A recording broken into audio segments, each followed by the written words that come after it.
ICSE का sample paper है 9। Already आप 8 तक अगर सीरीज को फॉलो कर रहे होंगे तो निकाल चुके होंगे। जो सैम्पल पेपर 8 था 2 पार्ट में था, वो काफ़ी हार्ड क्वेश्चन थे उसमें भी, मतलब अच्छे क्वेश्चन थे।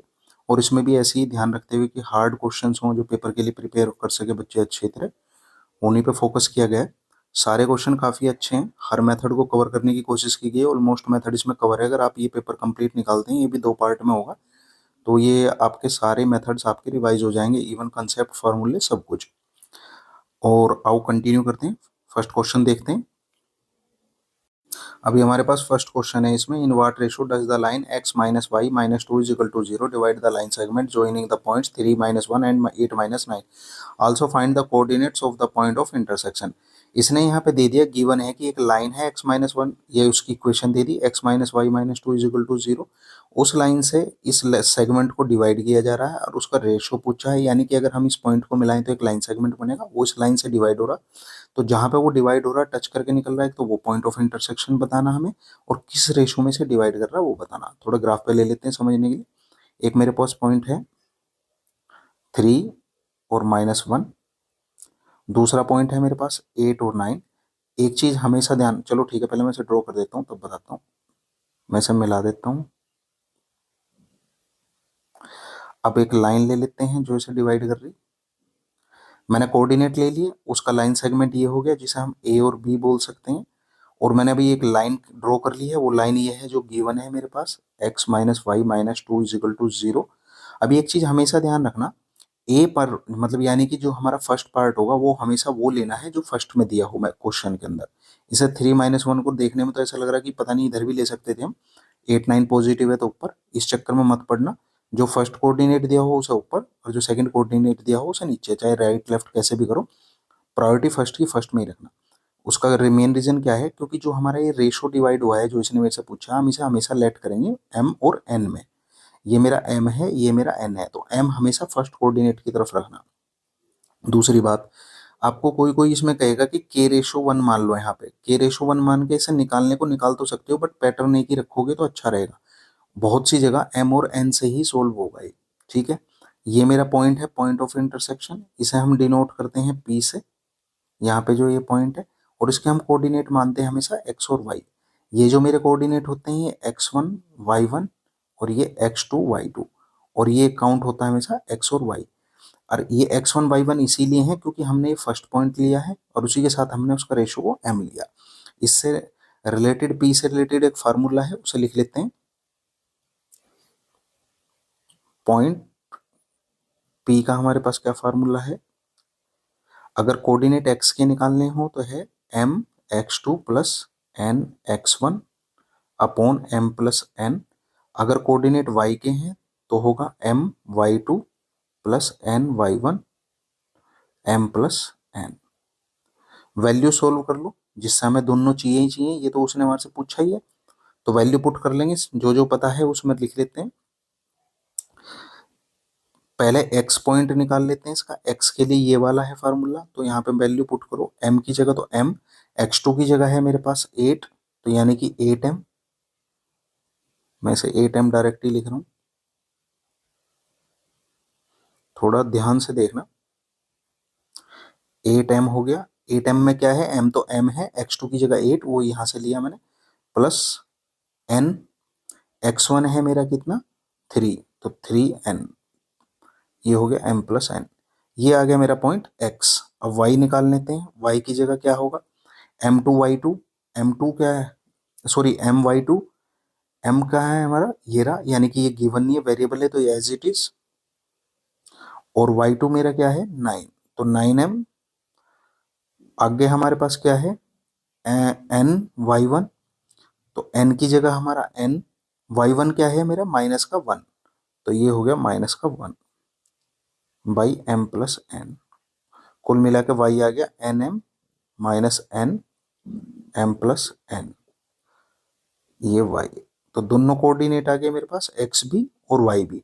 अभी हमें करना क्या है, ये तो मेरे पास वेरिएबल में रह गए m और n में, मुझे इन्हें सोल्व करने के लिए इस इक्वेशन में इनकी वैल्यू पुट करनी पड़ेगी, x की जगह x की और y की जगह y की। ऐसा क्यों, क्योंकि वो पॉइंट, ये जो हमने पॉइंट अभी p निकाला है यहाँ x और y के रूप में, ये पॉइंट इस लाइन के ऊपर है और ये इसका पॉइंट ऑफ इंटरसेक्शन है, यानी कि ये पॉइंट इस लाइन को भी सेटिस्फाई करेगा और इस लाइन को भी सेटिस्फाई करेगा। और सेटिस्फाई का मतलब है कि जब भी आपके पास एक्स वाई की वैल्यू और आपको किसी इक्वेशन को सेटिस्फाई करना हो तो एक्स वाई की जगह उनकी वैल्यू पुट कर दो और वो हमेशा उसे जीरो कर देंगे इक्वेशन को। ठीक है, तो वैल्यू पुट कर दो इक्वेशन के अंदर। इक्वेशन है मेरे पास X minus Y minus two is equal to zero. मुझे वैल्यू पुट करनी है। एक्स की जगह हो जाएगा मेरा ये 8m plus 3n upon m plus n। Y की जगह हो जाएगा हमारा माइनस, माइनस है यहाँ पे, यहाँ ध्यान से देखो ये रहा वाई के पास 9m माइनस के n और m प्लस n, और 2 को ले जाओ राइट साइड में तो 2 हो गया इधर आके पॉजिटिव। दोनों एलसीएम सेम है तो एलसीएम को एज इट इज रखो m plus n।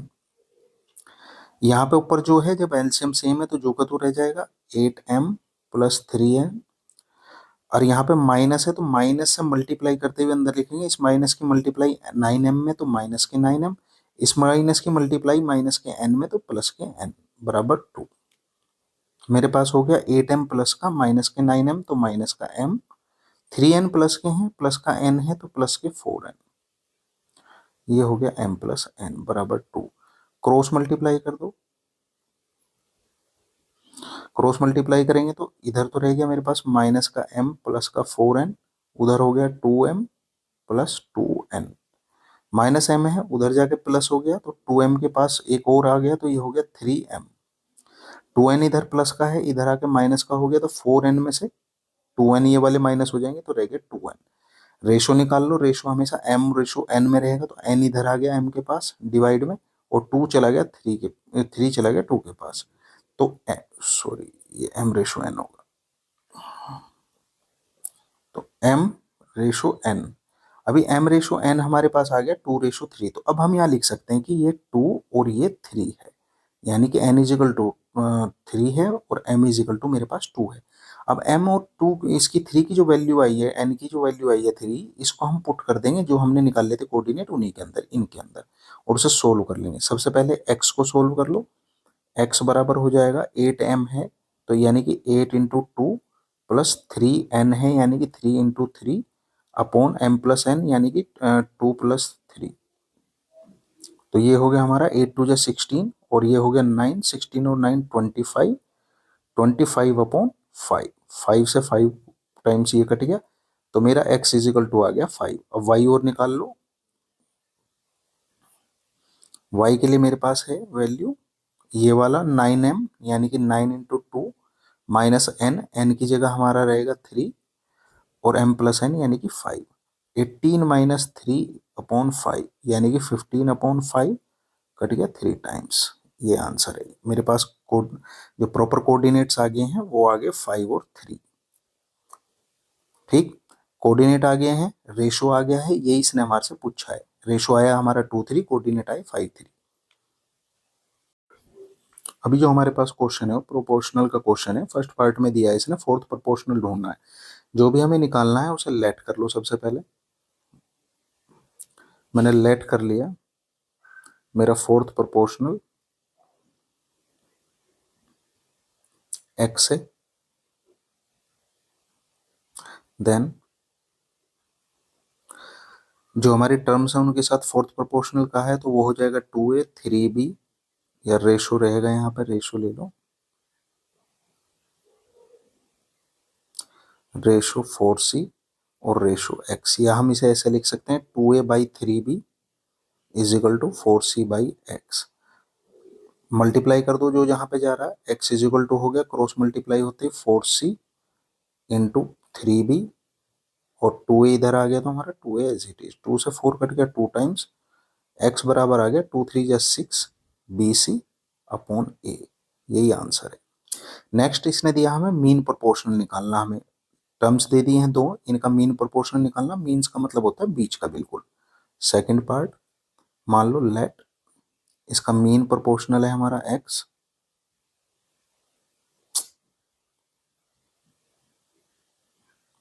Proportional is x, then हमारे पास क्या हो जाएगा, x minus Y ratio x तो नहीं मान सकते हम क्योंकि x इसमें ऑलरेडी है, इसे कुछ और मान लेते हैं यहाँ पे, a मान लो या b मान लो या z मान लो, जो माना है वो मान लो, x और y नहीं मान सकते क्योंकि x और y यहाँ पे दे दिया, हमने a मान लिया तो हो गया a प्रोपोर्शन में हो गया a रेशो, ये भी प्रोपोर्शन था, a ratio x minus Y की क्यूब। ठीक है, अब इसे रेशो को प्रॉपर लिख लो, a बराबर हो जाएगा a by X minus Y की cube.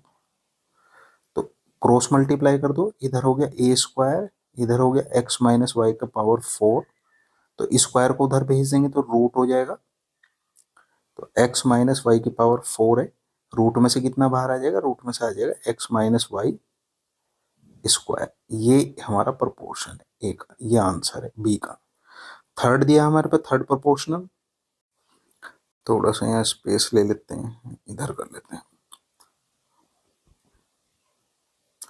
Third part, third part में दिया थर्ड प्रोपोर्शनल, वो हमने लेट कर लिया, हमारा थर्ड प्रोपोर्शनल है एक्स, अगर वो एक्स है तो इस तरह लिखा जाएगा ए प्लस बी, और बी को फिर दोबारा ये वाला है हमारा ए स्क्वायर माइनस बी स्क्वायर, फिर यही ए स्क्वायर माइनस बी स्क्वायर, और लास्ट में जो मैंने लेट किया था वो वाला रेशो एक्स। ठीक है, कुल मिला के मेरा क्या हो जाएगा, a plus b upon under root a square minus b square बराबर में a square minus b square upon x, cross multiply करेंगे तो एक्स बराबर आ जाएगा अंडर रूट के a square minus b square multiply में under root a square minus b square.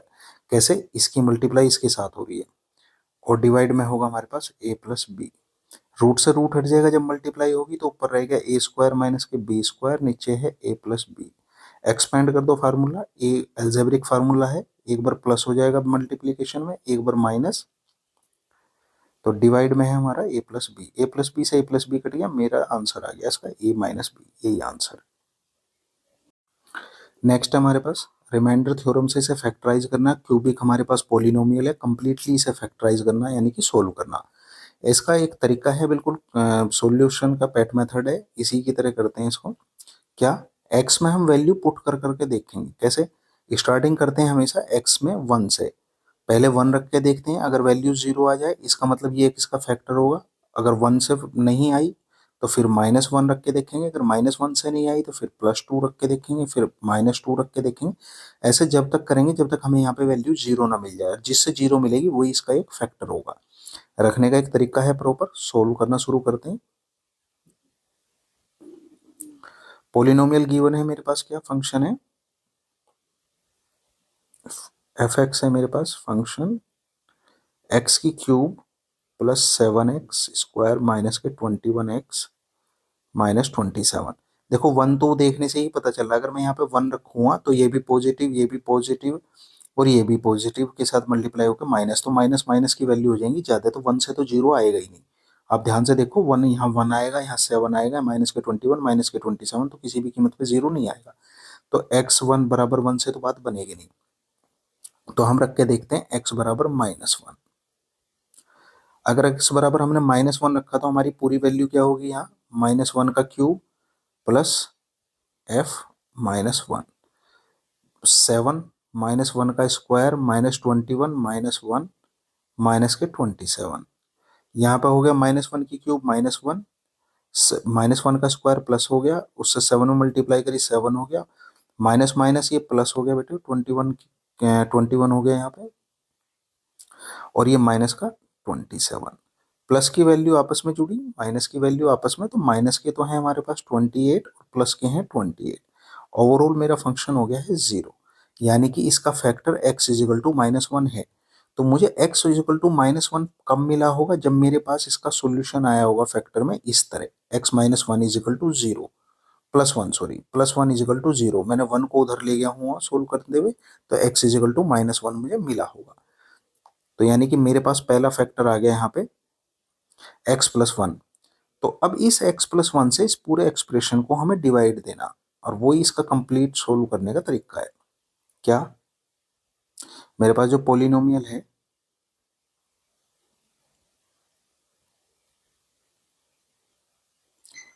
इसको मैं जो भी मुझे एक फैक्टर मिला है x+1 इससे डिवाइड करूंगा। डिवाइड करने का मेथड है, सिंपल तरीका है, इसके अंदर उस वेरिएबल या उस न्यूमरिक से मल्टीप्लाई करनी है जो हमें यहाँ पे फर्स्ट मिलेगा वो चाहिए जो का तो। कैसे? मेरा है मेरे यहाँ पे पहला जो टर्म है x³, ये x³ मुझे एज इट इज यहाँ पे चाहिए, पर चाहिए इसमें मल्टीप्लाई करके।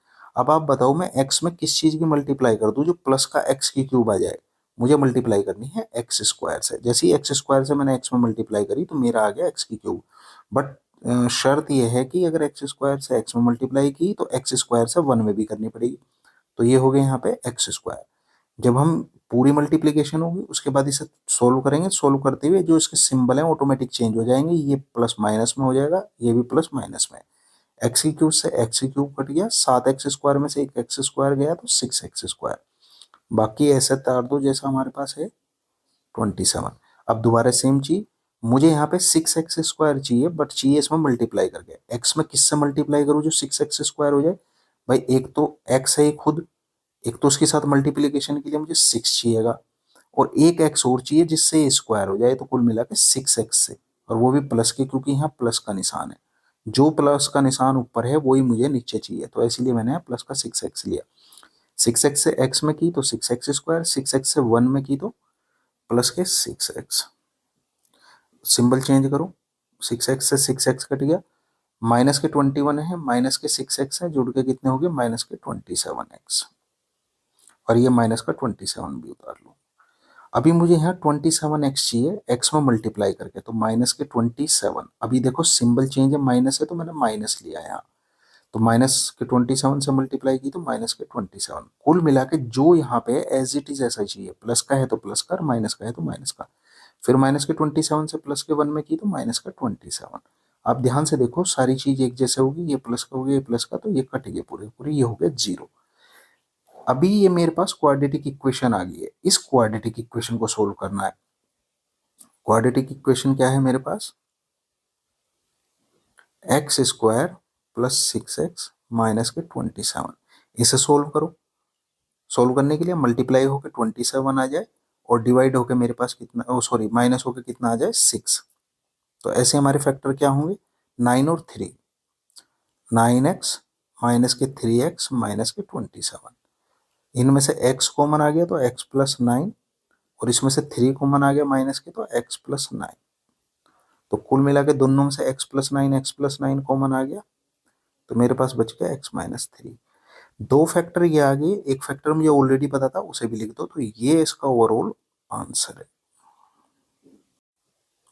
नेक्स्ट क्वेश्चन है, इसमें इसकी 99 टर्म पूछी है हमारे पास, एक सीरीज दे दी। सबसे पहले तो ये देख लो कि सीरीज एपी में है या जीपी में, सोल्व करके इसका ये पता करो। तो मैं सबसे पहले एपी मान के चलता हूँ, मानता हूँ कि ये एपी में है, तो इसका सॉल्यूशन के लिए इसको डिफरेंस निकालता हूँ। तो मेरे पास पहले से सही करके लिखते हैं। पहला टर्म बनेगी 7 4 जो 28, 28 और 3 हो गया 31, 31/4। दूसरा हो गया 9 2 जो 18, 18 और 1 19/2। तीसरा होगा 44 और 1 45/4। इसका डिफरेंस निकाल लो, इनके बीच का डिफरेंस कितना होगा, इसमें से सब माइनस करते हैं। 19/2 में से 31/4 माइनस करेंगे तो कितना हो जाएगा, एलसीएम आ गया मेरे पास। यहाँ पे 4, इधर 2 से डिवाइड किया 4 को, 2 बचा, 2 से 19 में मल्टीप्लाई करी 38। तो कुल मिला के मेरे पास आया 7/4। ये डिफरेंस आया यहाँ पे, तो यहाँ भी कंफर्म करना पड़ेगा, क्या पता ये जीपी हो। तो फिर दोबारा नेक्स्ट 45, अगर ये बोल देता है यहाँ पे एपी है तो फिर बात अलग थी, बट अगर इसने कुछ नहीं बोला तो फिर आपको वेरीफाई करना पड़ेगा एपी है या नहीं है। दूसरी है मेरे पास 45/4 माइनस रहेगा 19/2, सेम, एलसीएम हो गया 4, 2 से डिवाइड किया हमारा, 2 2 जो 4 बचा 2, ये हो गया 38 माइनस के 45। 45 में से 38 गए तो 7/4। मैंने देखा कि यहाँ से 7/4 आया, यहाँ से भी 7/4 आया, तो कुल मिला के इसका डी कॉमन है दोनों में, तो इसका ये हमारी एपी है। तो हम कह सकते हैं यहाँ पे ए तो मेरे पास है 31/4, यानी कि इसकी फर्स्ट टर्म तो है 31/4, और इसका डिफरेंस है कितना 7/4, और मुझे निकालनी है T99 जिसका फार्मूला है A+98D। ए की वैल्यू मुझे पता है 31/4, 98 है मुझे पता, डी की वैल्यू होती है 7/4।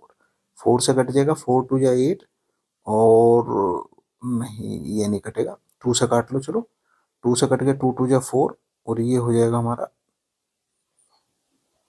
या काटने की जरूरत ही नहीं है, जब दोनों एलसीएम सेम है तो पहले से प्रूव सोल्व कर लेते हैं, एक बार बाद में ही करेंगे। अभी हमारे मल्टीप्लाई कर लें, यहाँ पे 31 प्लस 7 की इसमें मल्टीप्लाई कर दी, 7 8 जा 56, और 7 9 जा 63, 63 और 5 69 अपॉन 4, 4 मैंने एलसीएम ले लिया। ठीक है, इसे प्लस कर लो, 7 8 जा 56, 7 9 जा 63 और 5, ये 8 हो गया एक्चुअली। तो ये हो गया हमारे पास 1 और 6 7, और 8 8 और 3 11 1, और ये हो गया 717/4, ये इसका आंसर है। अभी नेक्स्ट है हमारे पास मेटेलिक स्पेयर्स हैं, उनका डायमीटर दे दिया अलग अलग, 12 centimetre, 16 centimetre, 20 centimetre, are melted to form a single solid sphere, और उन्हें पिघलाया गया है एक नया स्पेयर बनाने के लिए, और उससे जो स्पेयर बना है उसकी हमें रेडियस बतानी है। बहुत ही सिंपल क्वेश्चन है, तीनों से मिलकर बनाए, यानी कि तीनों को वॉल्यूम को अगर हम प्लस करेंगे तो उसके बनने वाले वॉल्यूम के बराबर आएगा। ठीक है, पहले से एक बार ग्राफ पे समझ लो क्या कहना चाह रहा है। ये कह रहा है कि हमारे पास 3 स्पेयर हैं, पहला मान लो ये है, दूसरा थोड़ा बड़ा है ये है, और तीसरा इससे बड़ा है। तो पहले के रेडियस है हमारे पास 12, तो उसकी सॉरी डायमीटर है 12, तो उसकी रेडियस होगी 6, दूसरे का डायमीटर 16 है तो उसकी 8 होगी है, तीसरे का डायमीटर 20 है तो इसकी 10 होगी है। इन तीनों से मिला के मान लो इसका वॉल्यूम 1, इसका 2, इसका वॉल्यूम 3, इन तीनों से मिला के एक नया बना है कोई बड़ा सर्किल, ऐसे सर्किल नहीं है ये स्पेयर है, तो इसकी रेडियस क्या हो जाएगी, वो मान लिया हमने आर, और इसका वॉल्यूम हो गया हमारा वी। तो इन तीनों के अगर हम वॉल्यूम को प्लस करें तो वो इसके इक्वल होगा, इस नए बनने वाले की। सिंपल सी बात है, जब इसी से इसी मेटल से पिघला के कुछ बना है तो उसका वॉल्यूम बराबर होगा। तो हम इसे लिखेंगे पहले थ्योरी बेस्ड, सॉल्यूशन करने से पहले हमें समझाना पड़ेगा एग्जामिनर को कि हम क्या समझ रहे हैं, क्या करना चाह रहे हैं। According to the question, question के अनुसार क्या वॉल्यूम ऑफ 3 स्पेयर्स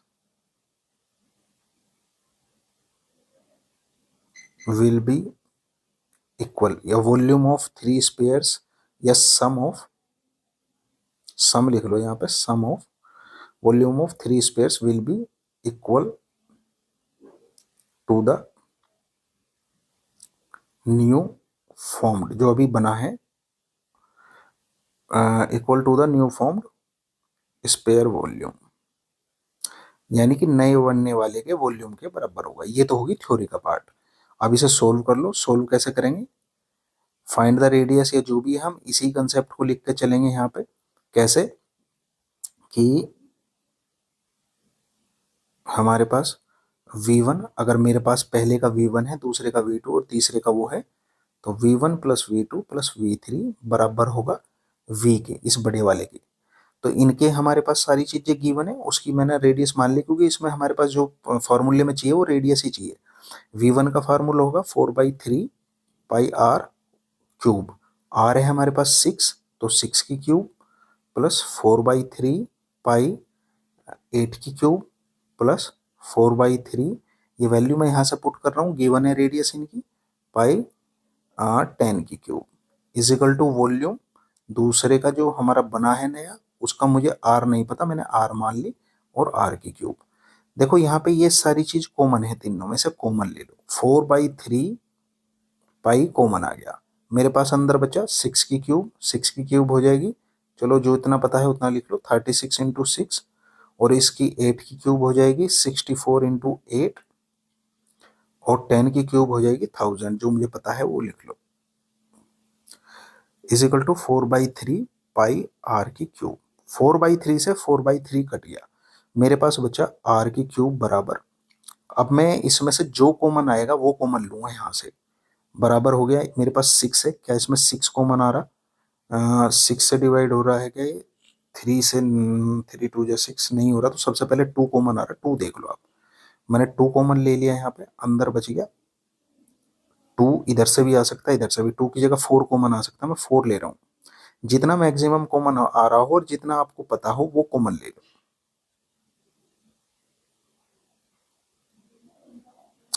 तो मैंने यहाँ पे 4 कॉमन ले लिया सबसे पहले, इसमें से 4 कॉमन ले लिया तो 36 में से 4 निकल गया, तो मेरे पास बचा केवल 9 इंटू 6। इसमें से 4 निकाल दो यहाँ पे, या इसमें से निकाल दो, 64 इंटू 2 बचा, और इसमें से भी 4 निकाल लो, तो ये हो जाएगा 25। 100 को अगर डिवाइड दोगे तो 25, तो यानी कि 250 बराबर में है। बराबर में कुछ भी नहीं है, मैं ऑलरेडी लिख लिया इधर।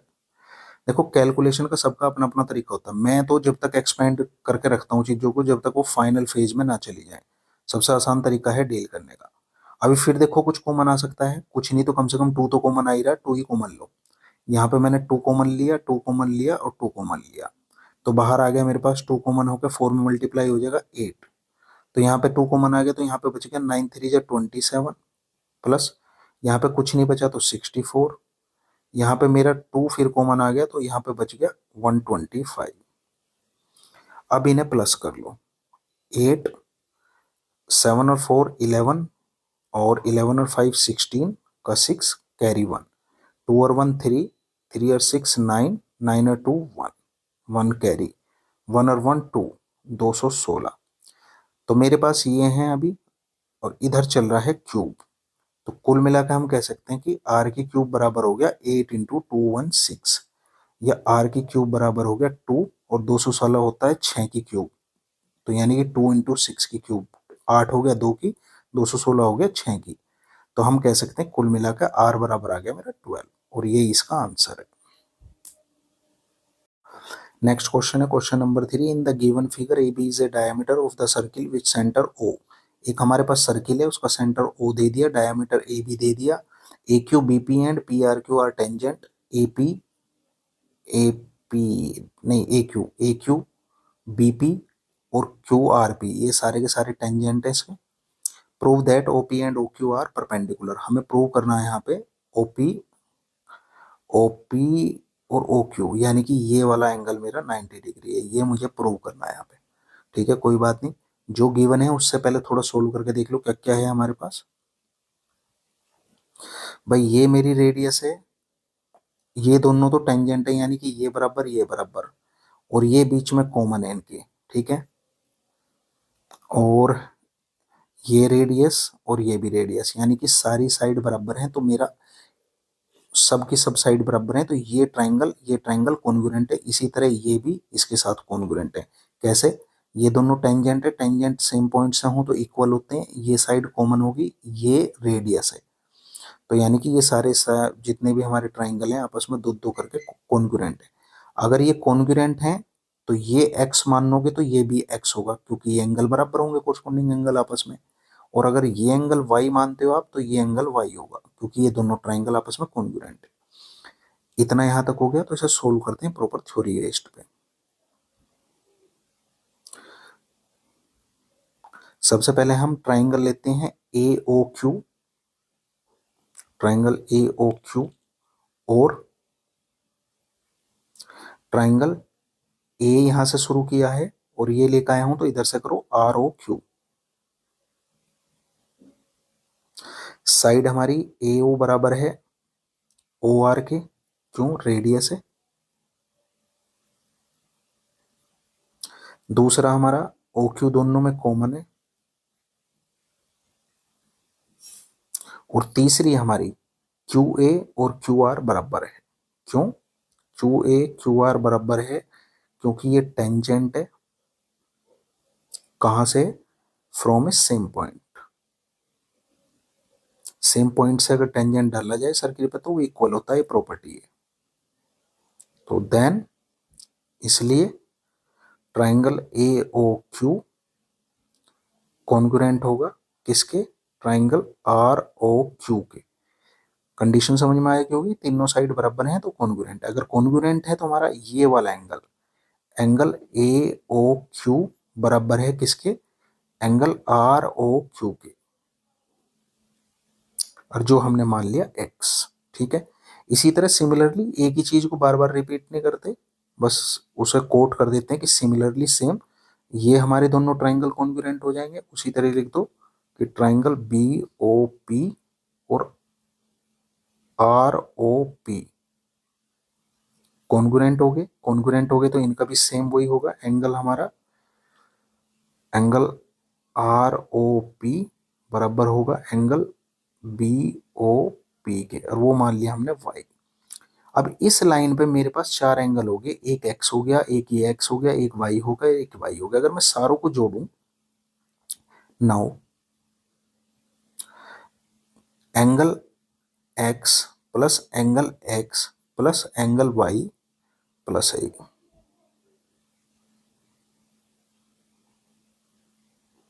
प्लस एंगल वाई, एक ही लाइन पे सारे के सारे हैं, कोलिनियर एंगल बन जाते हैं सब, तो ये हमारे 180 के बराबर है। तो दो जुड़ के कितने हो गए, 2x, और ये कितने हो गए, दो एंगल y बराबर 180। दो मैंने कॉमन ले लिया, अंदर रह गया एंगल का x और एंगल y बराबर 180। टू से कट गया कितना, 90 टाइम्स, तो मेरा आ गया x प्लस वाई बराबर 90। और यही मुझे प्रूव करना था कि ये जो इसके बीच का एंगल है यहाँ पे, वो 90 डिग्री होना चाहिए ये वाला। तो ये 90 डिग्री हो गया, x प्लस वाई आ गया 90 डिग्री, यही प्रूव करना था। अभी नेक्स्ट क्वेश्चन है हमारे पास, इन इक्वेशन का क्वेश्चन है। इसमें इसने कहा कि इसे x के लिए सोल्व करना है, और उसमें ये बताना है कि पहली कंडीशन में तो अगर x नेचुरल हो तो क्या वैल्यू आएगी, अगर x एक रियल नंबर है तो क्या वैल्यू आएगी। इन इक्वेशन को सोल्व करने के थोड़े से टिपिकल मेथड होते हैं, क्योंकि ये जो इसमें इन इक्वेशन का सिंबल है इसका बहुत ध्यान रखना पड़ता है। अगर माइनस वगैरह इधर उधर हो, या माइनस से डिवाइड या माइनस से मल्टीप्लाई होगी, तो ये रिवर्स होगा। तो सोल्व करते हैं इसे, एल्जेब्रिक का भी हेल्प लेंगे और इन इक्वेशन की भी जो क्वालिटीज या प्रॉपर्टीज है उनका भी ध्यान रखेंगे। ठीक है, तो मेरे पास है 2 प्लस 3x-1/5, इधर है 2x - 1/4 प्लस 3। सबसे बेस्ट तरीका है एलसीएम ले लो इसे, सबसे अच्छा तरीका। लेफ्ट साइड को लेफ्ट साइड में सुलटा लो जितना हो सके, और राइट साइड को राइट साइड में एडजस्ट कर दो। तो यहाँ पे एलसीएम आ गया 5, 5 2 जा 10 प्लस 3x-1, और यहाँ पे एलसीएम आ गया 4, तो 2x-1 तो एज इट इज, 4 की मल्टीप्लाई हो जाएगी 3 में, तो ये हो जाएगा 12। अभी मेरे पास प्लस का 10 है, माइनस का 1 है, तो ये हो गया 9 प्लस 3x, और डिवाइड में है 5, यहाँ पे है 2x तो जो एज इट इज, माइनस का 1 और 12 यानी कि प्लस के 11/4। अब मुझे 5 भी हटाना है, 4 भी हटाना है, तो 5 और इंटू 4 से दोनों साइड में मल्टीप्लाई कर दो, मल्टीप्लाई इन बोथ साइड। अगर हम दोनों साइड में मल्टीप्लाई करेंगे इससे, तो 4 भी हट जाएगा और 5 भी हट जाएगा। जैसे हमने 5 इंटू 4 से मल्टीप्लाई की, इधर 9 प्लस 3x है अपॉन 5 है, इधर 2x प्लस 11 है, और 5 इंटू 4 से मल्टीप्लाई कर रहे हैं, यहाँ पे 4 है, 4 से 4 डिवाइड होगा, 5 से 5 होगा, तो यहाँ पे रह गया 36, यहाँ पे हो गया 12x, यहाँ पे 2x की 5 में मल्टीप्लाई की तो 10x, और 11 की हुई तो 55। अभी 12x इधर है, 10x छोटा है, तो इधर आ जाएगा 12x के पास, ये माइनस का हो गया, ये 36 उधर चला जाएगा, तो ये इधर आ गया माइनस का हो गया। तो मेरे पास आ गया 2x बराबर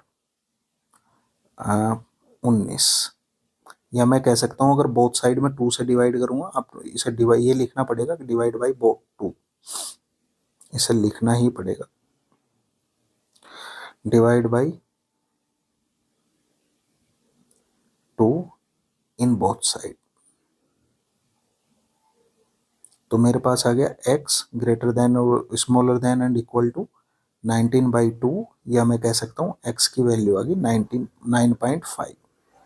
अभी सबसे पहले कि x अगर एक नेचुरल नंबर है, अगर x नेचुरल नंबर है तो 9.5 तो नेचुरल नहीं है, तो 9.5 से पहले क्या होगा हमारा 9, तो तब तो x की वैल्यू हो जाएगी, x बिलोंग करेगा 9 को। और अगर x एक रियल नंबर है तो x की वैल्यू आ जाएगी एट इट इज 9.5, क्योंकि रियल नंबर में सारे नंबर हमारे इंक्लूडेड होते हैं। तो ध्यान से समझ लो, अगर मेरे पास उसने पूछता है एक्स एक हमारा नेचुरल नंबर है तो तब एक्स 9 हो गया, अगर एक्स की वैल्यू वो है तो 9.5 होगी। Ramesh deposit 2400 per month in a recurring deposit scheme of a bank for 1 year. If he gets 1248 as interest at the time of maturity, find the rate of interest. Also find the maturity value of the deposit. Formula based question है, जो जो दिया है वो निकाल लो, जो दिया है वो लिख लो और जो पूछा है वो हम निकाल लेंगे। सबसे पहले 2400 रुपये पर मंथ जमा कर रहा है, यानी कि ये हो गया उसका पी है हमारा 2400। ठीक है, उसके बाद हमें दिया है 1248, वो इंटरेस्ट के रूप में मिलता है उसे, तो उसका इंटरेस्ट हो गया 1248। कितने टाइम में मिलता है? Bank for a 1 year. 1 year का मतलब हो गया, हम हमेशा टाइम को काउंट करते हैं आरडी के अंदर 12, यानी कि मंथ में, और दिया है यहाँ पे इसने ईयर, तो ये हो गया हमारा 12। नेक्स्ट इसमें हमारे पास कुछ और पता है? नहीं पता। सबसे पहले पूछा at the time of maturity find the rate of interest, एक तो इसका रेट निकालना मुझे, ठीक है। दूसरा और कुछ फाइंड द मैच्योरिटी वैल्यू निकालनी। तो सबसे पहले रेट निकाल लो, इंटरेस्ट का फार्मूला लगा लो। इंटरेस्ट का फार्मूला है हमारे पास Pn n+1 इंटू आर यहाँ पे है 12 इंटू 2 इंटू 100। वैल्यू पुट कर दो 1248, पी की वैल्यू 2400, एन की वैल्यू हमारे पास 12 है, इंटू 12 और 12+1, आर मुझे निकालना है और ये हो गया 24 इंटू 100। जो जहाँ जैसे डिवाइड हो रहा कर दो, 2 जीरो से 2 जीरो कट गई, 12 टू जा 24 हो गया, और 2 से 12 टाइम्स कट गया, और ये भी कट गया, 12 वन जा 12 और 12 फोर जा, और ये 12 एक जुड़ के हो गया 13। तो मेरे पास हो गया 104 बराबर 13 आर। 13 से कटता है कुछ ना कुछ तो कटेगा ही, 8 3 जा 24, 8 1 जा 8, बिल्कुल ठीक है। आर बराबर आ गया 8%।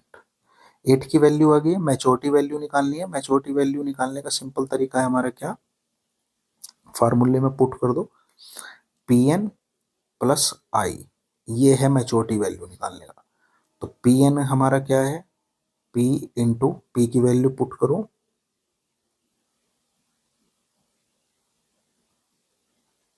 P है मेरे पास 2400 रुपये, इंटू एन है 12, आई मेरा कितना आया था 1248,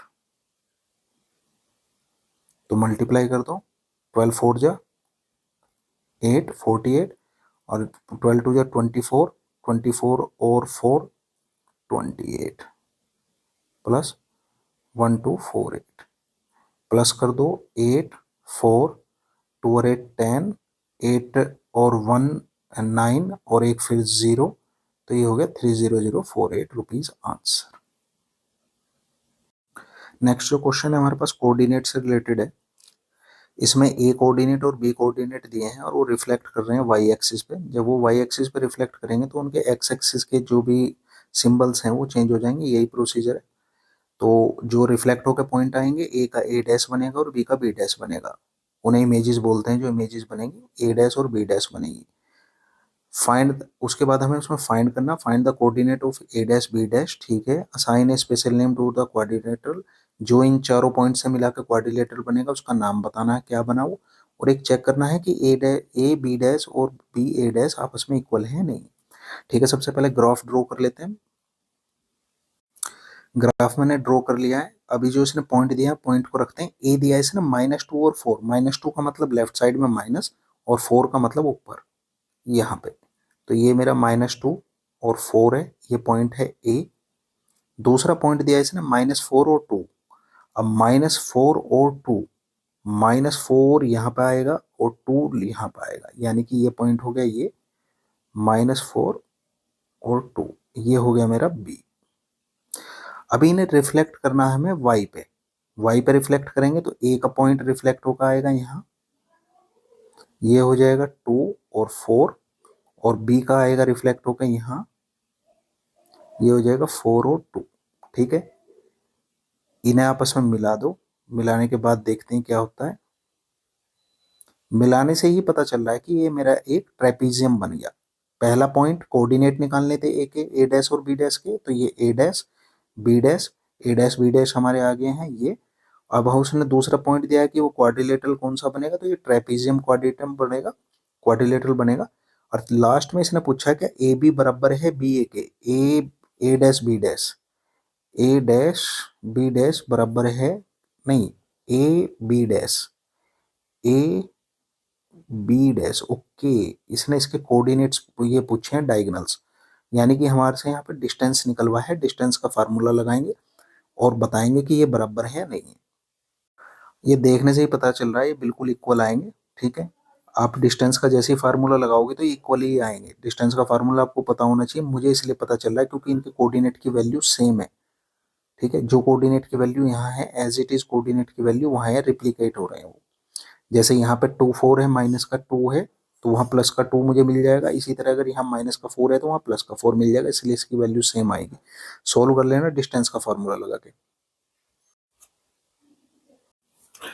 नेक्स्ट क्वेश्चन है हमारे पास, a load consist of,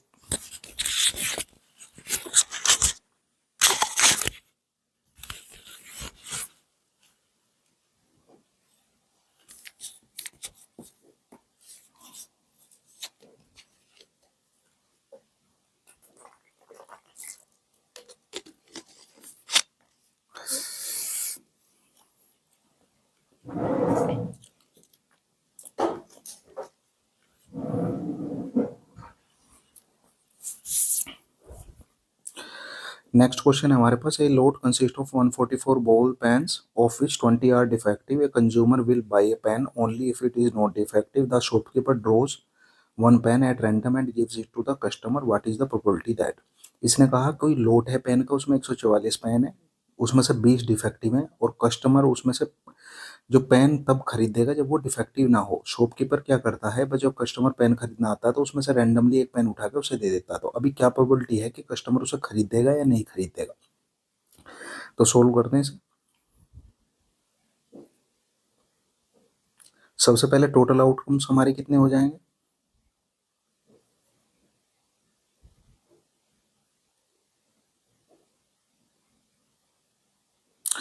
total outcomes होंगे जितने पेन है वही, टोटल आउटकम्स हो गए 144। इसमें से फेवरेबल आउटकम्स कौन से होंगे, फेवरेबल आउटकम्स होंगे हमारे वो जो डिफेक्टिव से बचे हुए हैं, यानी कि जितने भी अच्छे पेन है वो लेना पसंद करेगा, तो डिफेक्टिव है 20, तो वो हम उसमें से निकाल देते हैं, वो हो गया 124। तो हमारी प्रोबेबिलिटी क्या हो जाएगी यहाँ लेने की पेन, वो हो जाएगी 124/144।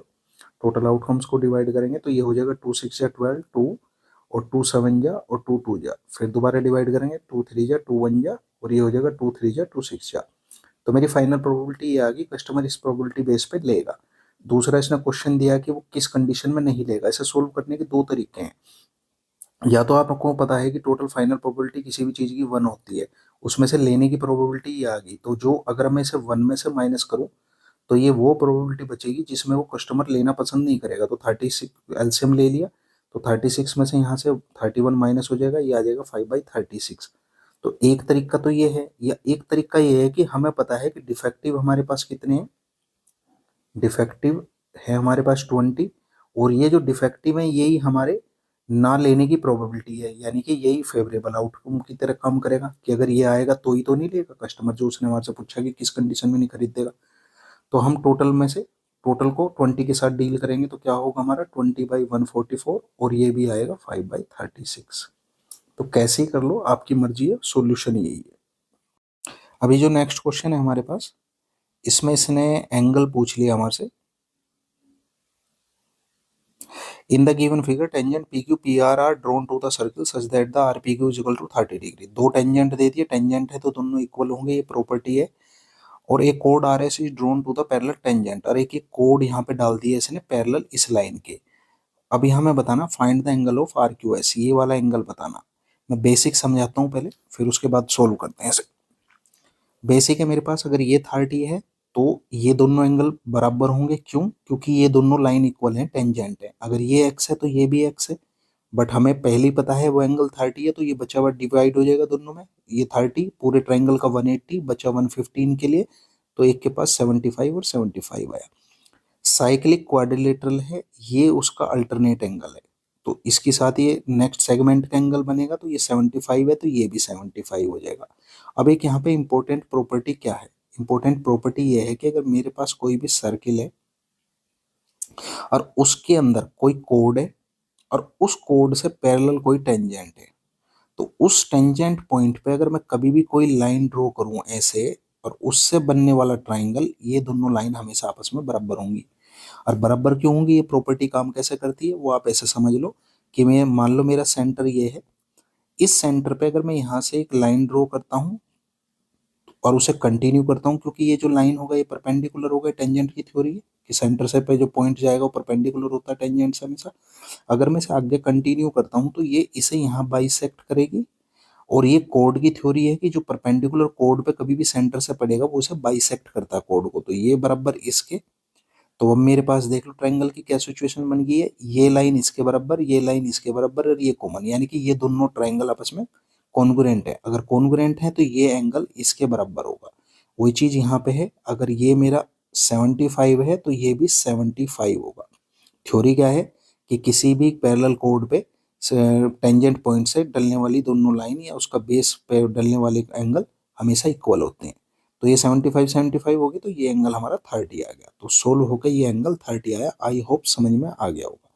थ्योरी क्या थी कि दोनों टेंजेंट बराबर थे तो ये एंगल इक्वल हो गए दोनों आपस में, तो इन्हें 150 में डिवाइड किया तो 75 आया। अल्टरनेट सेगमेंट से ये एंगल 75 आया, और हमें पता है कि सेम कोड बेस से बनने वाले टेंजेंट पॉइंट पे एंगल हमेशा बराबर होते हैं, तो ये भी 75 हो गया, तो बचा हुआ एंगल 30 हो गया।